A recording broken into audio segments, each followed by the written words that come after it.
প্রিয় দর্শক দেখেন আমাদের বগুড়া জেলার ঐতিহাসিক খাবার আসলে গুড়ের জিলাপি বা চিনির জিলাপি ভেজে থাকে। তবে দেখেন কত সুন্দরভাবে এত সুন্দর পাকা কারিগরের দ্বারা তৈরি হয় দেখতেছেন। ভাই আপনি আসলে জিলাপি কতদিন ধরে ভাজেন?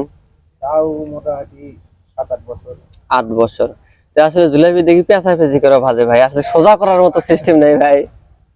সোজা করার মতো সিস্টেম আছে ভাই। ও যাক যাক, তাহলে অনেক দিন থেকে আসলে এই ব্যবসাটা করেন আপনি। যাকে আলহামদুলিল্লাহ, দেখেন কত সুন্দর ভাবে নিখুঁত ভাবে তৈরি করতেছে।